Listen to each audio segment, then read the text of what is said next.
So who does the Tea Party turn to now? We turn to Sal Russo, a chief strategist, the Tea Party Express out of California. Sal, good morning to you.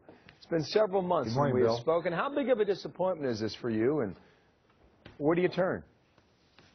Well, of course, we're quite fond of Michelle Bachmann. She's been a really Tea Party leader. She did our State of the Union response to the President's State of the Union last year, started the House Tea Party caucus, led the fight against Obamacare. So she's been just a fantastic representative of the Tea Party movement in the Congress. So we're sad to see her out, but as I've pointed out many times, you know, Ronald Reagan took his third time to win the presidency. He had run twice before.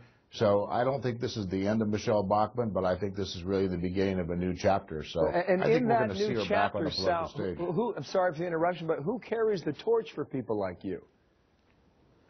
Well, you know, what we've said in our last national bus tour is that, you know, we were looking for a candidate that believed, as the Tea Party does, that we need to reduce the size, the cost, and intrusiveness of the federal government and bring an end to the unsustainable national debt.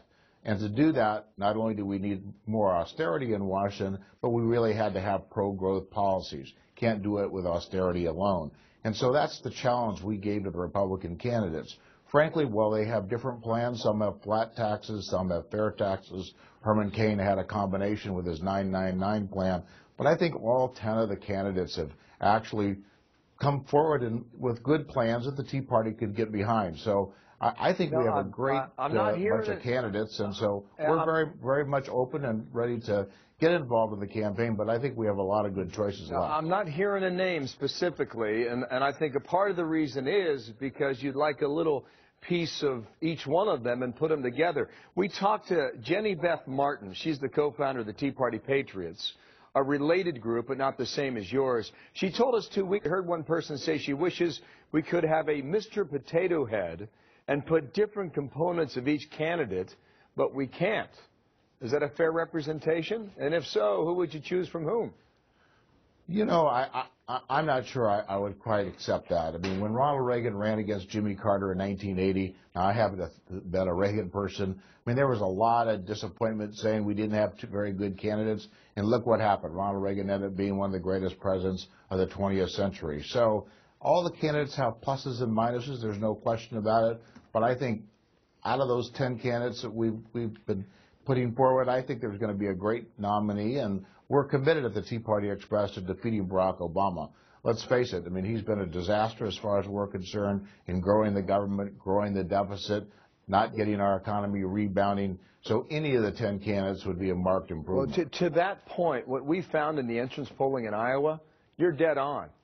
Almost half said the economy was their biggest concern, and another third, which accounted for about 75% of the questioning, talked about the national deficit, or the federal deficit, I should say, and also that $15 trillion debt.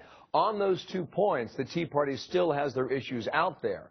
But I feel as if your organization, and I'm just working to try and get this out of you, that you do not have a horse you can ride at the moment. And if so, what does that do to your movement, Sal?